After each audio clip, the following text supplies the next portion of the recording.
Hello friends, आज का class है प्रकाश का परावर्तन। आज का क्लास है प्रकाश का परावर्तन। इससे पहले भी मैं प्रकाश के परावर्तन का कुछ बेसिक क्लास दिए थे। इससे पहले भी मैं प्रकाश के परावर्तन का एक बेसिक क्लास दिए थे, जो इसका लिंक मैं इसी वीडियो के डिस्क्रिप्शन में दे दिया हूँ। अगर आप लोग नहीं देखे हैं तो एक बार वो देख लेते तो अच्छा रहता है, कि वो अगर समझ लेंगे, बेसिक अगर आप लोग जान लेते हैं, उसके बाद आगे समझने में परेशानी नहीं होती है। चलिए देखते हैं आज के क्लास में क्या है। तो पहला है प्रकाश का परावर्तन। तो प्रकाश पहले अपन लोग जानेंगे प्रकाश है क्या। प्रकाश है क्या? प्रकाश लाइट। आप लोग वैसे जान लेते हैं प्रकाश होता क्या। चलिए प्रकाश है क्या, ये प्रकाश क्यों आवश्यक है। प्रकाश पहले है क्या। प्रकाश एक विशेष प्रकार का ऊर्जा है। प्रकाश का एक विशेष प्रकार का ऊर्जा है जो हमें किसी भी वस्तु को देखने में हमारी मदद करता है। अगर मान के चलिए प्रकाश नहीं रहेगा, हम किसी वस्तु को नहीं देख पाएंगे। यानी किसी वस्तु को देखने के लिए हमें प्रकाश की आवश्यकता होती है। अगर प्रकाश नहीं रहेगा तो हम किसी भी वस्तु को नहीं देख पाते हैं। उदाहरण के तौर पे आप लोग को मैं बता देना चाहता हूँ, जैसे कि दिन के समय हम अपने आसपास के बहुत सारे वस्तु को देख पाते हैं। ऐसे मान के चलिए दिन के समय हम क्या करते हैं, हमारे आसपास में बहुत सारे वस्तु हैं जिसको हम देख पाते हैं। मगर उसी का विपरीत अगर रात को चलते हैं, हम अपने अगल बगल के भी वस्तु को नहीं देख पाते हैं, क्योंकि रात के समय प्रकाश नहीं होता। और प्रकाश नहीं रहने के कारण क्या करते हैं, हम लोग किसी भी वस्तु को सही से नहीं देख पाते। और दिन में क्या है, प्रकाश है, हम किसी भी वस्तु को दूर से ही उसको देख लेते हैं, कई मीटर दूर से भी हम किसी वस्तु को देख सकते हैं। मगर रात में वही वस्तु हमारे नज़दीक में रहने के बावजूद भी हम उसको नहीं देख पाते हैं। इसका कारण है प्रकाश क्या है, एक प्रकार का ऊर्जा है जो हमें किसी भी वस्तु को देखने में हमारी मदद करता है। चलिए इसका डिफिनेशन हम लिख देते हैं। प्रकाश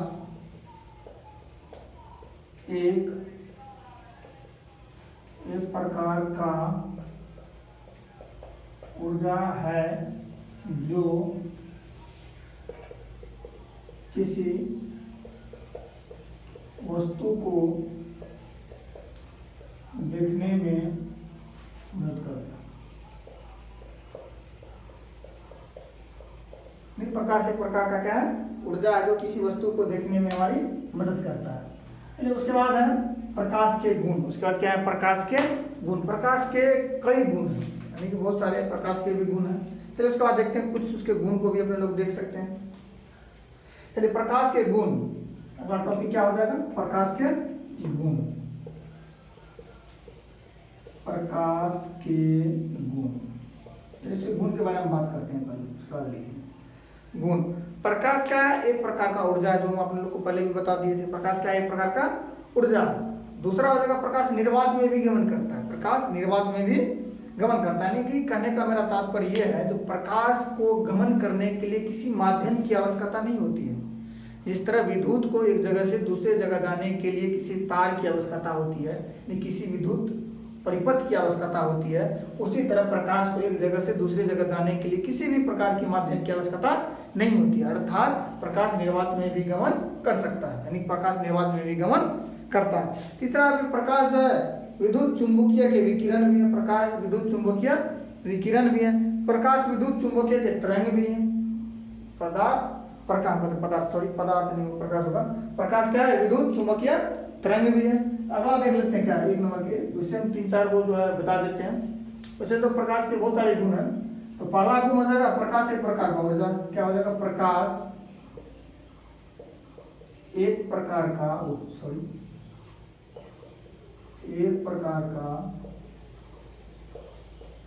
ऊर्जा। प्रकाश क्या है, एक प्रकार का ऊर्जा। दूसरा हो जाएगा प्रकाश निर्वात में भी गमन करता है।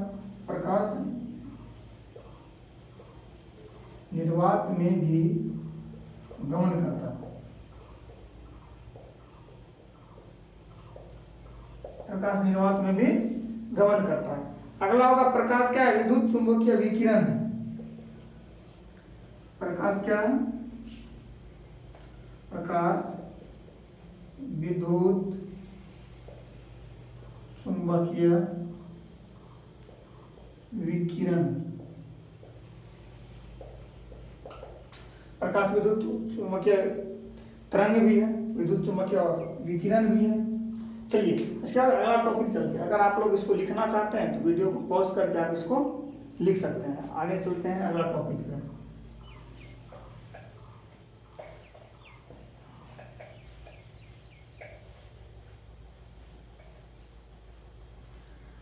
अगला है प्रकाश के गुण, हमने बता दिया। अगला है दीप्त वस्तु और अदीप्त वस्तु, यानी कि दीप्तमान वस्तु और अदीप्तमान वस्तु भी कह सकते हैं, दीप्त वस्तु अदीप्त वस्तु भी कह सकते हैं। चलिए देखते हैं दीप्त वस्तु। दीप्त वस्तु और अदीप्त वस्तु, अदीप्त वस्तु। चलिए पहला देख लेते हैं हम लोग, दीप्त वस्तु के बारे में बात कर लेते हैं। दीप्त वस्तु वैसे वस्तु जिससे प्रकाश निकलती है, वैसे वस्तु जिससे प्रकाश हमेशा यानी कि निकलते रहती है, उसको क्या कहेंगे? दीप्त वस्तु कहेंगे। उसके बाद होता है अदीप्त वस्तु, वैसे वस्तु जिससे प्रकाश नहीं निकलता है, उससे अदीप्त वस्तु कहते हैं। चलिए दीप्त वस्तु के बारे में कुछ और विशेष बात करते हैं। कहने का हमारा तात्पर्य था दीप्त वस्तु वैसे वस्तु जिससे नियमित प्रकाश निकलते रहती है, उसे दीप्त वस्तु कहते हैं। जिसके एग्जाम्पल के तौर पे जैसे सूर्य, एग्जाम्पल के तौर पे हम सूर्य की बात कर रहे हैं। सूर्य क्या है? एक दीप्तमान वस्तु है जिससे हमेशा प्रकाश निकलती रहती है। ऐसा कभी हुआ जो प्रकाश, सूर्य का प्रकाश दिन में ही खत्म हो गया?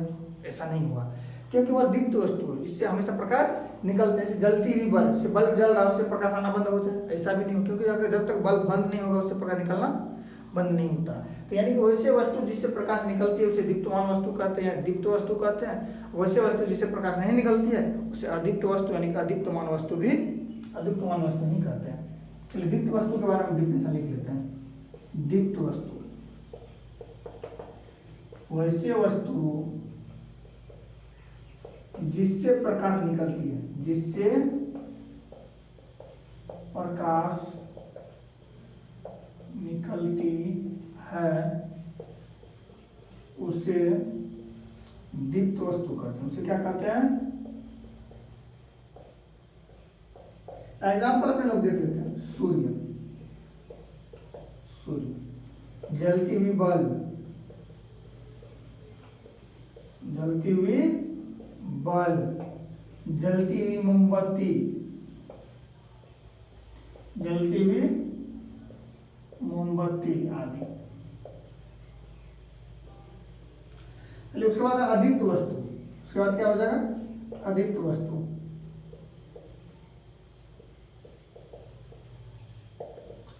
वैसे वस्तु, वैसे वस्तु जिनसे या जिससे प्रकाश नहीं निकलती है, नहीं निकलती है, उससे अदीप्त वस्तु कहते हैं। उसे अदीप्त वस्तु कहते हैं। उसे क्या कहते हैं? अदीप्त वस्तु कहते हैं। इसका एग्जाम्पल भी हम लोग यहाँ देख सकते हैं। इसे हो गया ईंट, हो गया पत्थर, हो गया लकड़ी, हो गया आदि। इस वस्तु से प्रकाश उत्सर्जित नहीं होती, नहीं प्रकाश नहीं निकलती है। अदीप्त वस्तु वैसे वस्तु जिससे प्रकाश नहीं निकलते उसको क्या कहेंगे? अदीप्त वस्तु कहेंगे। वैसे वस्तु जिससे प्रकाश निकलते उसको क्या कहेंगे? दीप्त वस्तु कहेंगे। चलिए इसके बाद अगर आप इसको लिखना चाहते हैं तो आप वीडियो को पॉज करके इसको आप लिख सकते हैं। चलिए आगे चलते हैं अगला टॉपिक यानी अगला पॉइंट की ओर।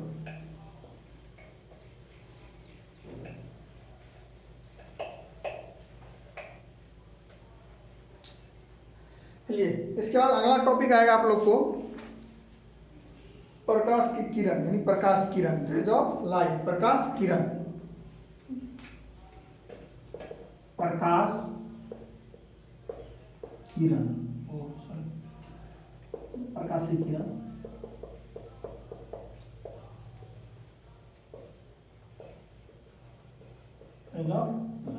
प्रकाश की किरण भी हो सकता है, प्रकाश किरण भी हो सकता है, आप जो इसको कर सकते हैं। चलिए प्रकाश, दीप्त वस्तु से निकलती हुई प्रकाश की किरणें, किसी दीप्त वस्तु से प्रकाश जो निकलता है, मान के चलिए किसी दीप्त वस्तु से प्रकाश निकला और किसी न किसी माध्यम में गमन करेगा। गमन करेगा मतलब एक जगह से दूसरी जगह जाएगा। जैसे मान चलिए यहाँ बल्ब जला है, यहाँ कोई वस्तु रखल है, इस वस्तु को क्या करेगा? इसका प्रकाश का किरण इस पे आएगा। इस वस्तु यहाँ से मान चलिए तो बल्ब है और यहाँ कोई वस्तु रखल है, इससे प्रकाश का किरण, बल्ब प्रकाश का किरण जो इस वस्तु पे आएगा, तो किसी न किसी माध्यम से आता है ना, किसी न किसी माध्यम से आता है, किसी न किसी दिशा में गमन करता है। तो कहने का मेरा तात्पर्य यह है कि दीप्त वस्तु से प्रकाश निकलकर जिस रेखा में गमन करती है ना, जिस रेखा में वह इधर उधर चल यानी जिस रेखा में वह जाती है ना, उसी रेखा को, जिस रेखा में वह एक जगह से दूसरे जगह जाती है, उस रेखा को क्या कहते हैं? प्रकाश किरण कहते हैं, यानी कि प्रकाश की किरण भी कहते हैं। चलिए इसका डिफिनेशन देख लेते हैं।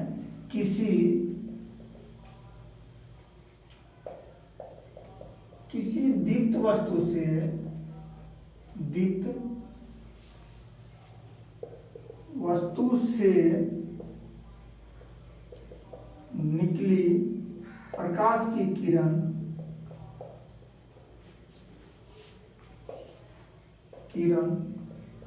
जिस रेखा में गमन करती है, जिस रेखा में गमन करती है, जिस रेखा में गमन करती है, उसी रेखा को प्रकाश का किरण कहते हैं, या प्रकाश किरण कहते हैं। प्रकाश किरण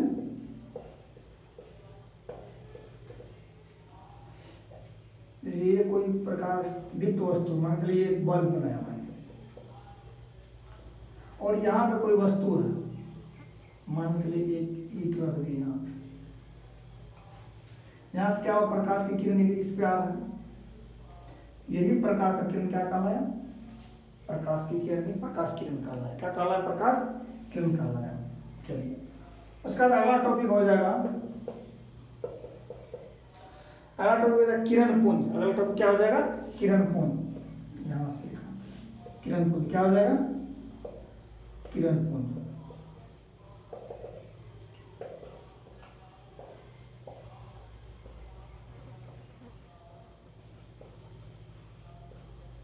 बीम ऑफ रेज, किरण पुंज। चलिए कहते हैं अगला देखते हैं क्या आता है। कहता है किरणों के समूह को किरण पुंज कहते हैं। जैसे प्रकाश का किरण जो था ना, एक प्रकाश का जो किरण था उसके समूह को, किरणों के समूह को, किरणों के समूह को किरण पुंज कहते हैं। किरणों के समूह को किरण पुंज कहते हैं।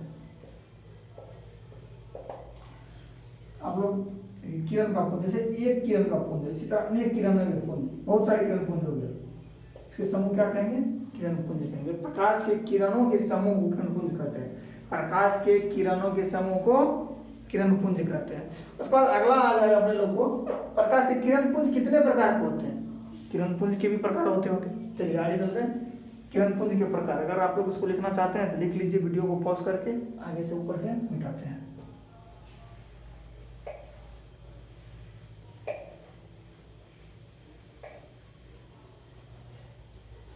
अगला है किरण पुंज के प्रकार। क्या है? किरण पुंज के प्रकार,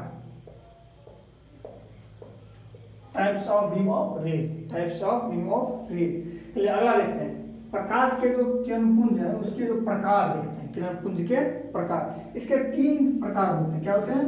समांतर किरण पुंज, समांतर किरण पुंज, किरण समांतर किरण पुंज 9 है, समांतर किरण पुंज। दूसरा हो जाएगा आप लोग को अभिसारी किरण पुंज। दूसरा क्या हो जाएगा? अभिसारी किरण पुंज, अभिसारी किरण पुंज। तीसरा हो जाएगा अपसारी किरण पुंज, अपसारी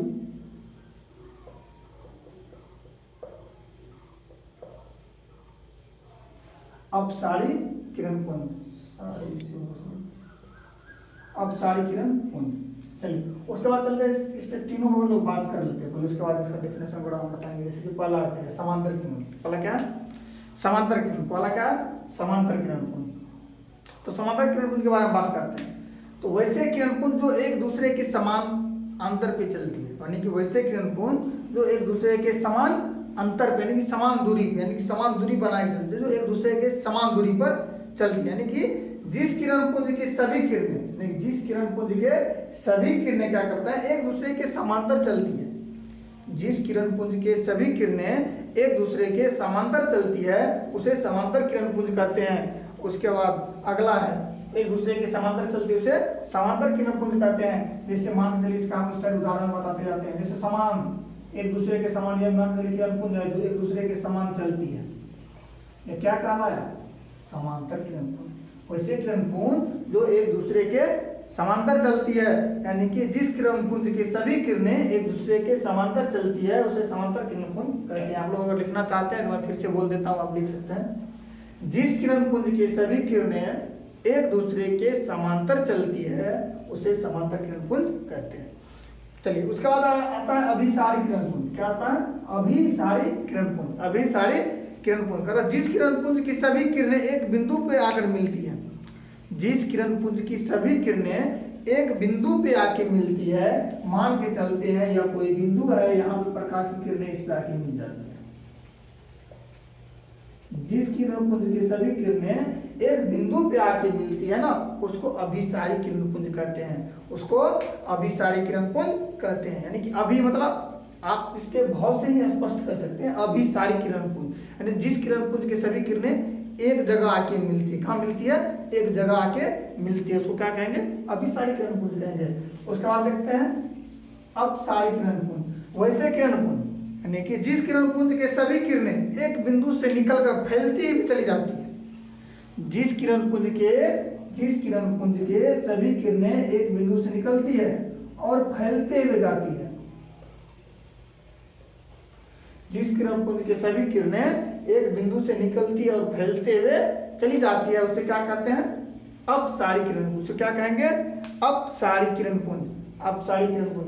अब इसको हम फिर से एक बार इसको बता देते हैं। वैसे किरण पुंज जो एक दूसरे के समांतर चलती है उसे समांतर किरण पुंज कहते हैं। वैसे किरण पुंज जिसका हर एक किरण यानी कि वैसे किरण पुंज यानी जिस किरण पुंज की सभी किरणें एक बिंदु पे आके मिलती है उसे क्या कहते हैं, अभिसारी किरण पुंज कहते हैं। उसके बाद अपसारी, जिस किरण पुंज की सभी किरणें एक बिंदु से निकलकर फैलते हुए चली जाती है उसे क्या कहते हैं, अपसारी किरण पुंज। उसके बाद प्रकाश का माध्यम। प्रकाश किस किस माध्यम से गमन करता है, प्रकाश किस किस माध्यम से गमन करता है, इसका जो है वो अगले क्लास में हम बताएंगे। प्रकाश के माध्यम, उसमें बहुत सारे टॉपिक है जो आप लोग को पढ़ने में और बहुत मजा आने वाला है। आगे इसके जो आगे वाला क्लास होगा इससे भी ज़्यादा मज़ा आने वाला है। अगर आपको मेरा वीडियो अच्छा लगा तो लाइक कीजिए, सब्सक्राइब कीजिए और शेयर भी कीजिए।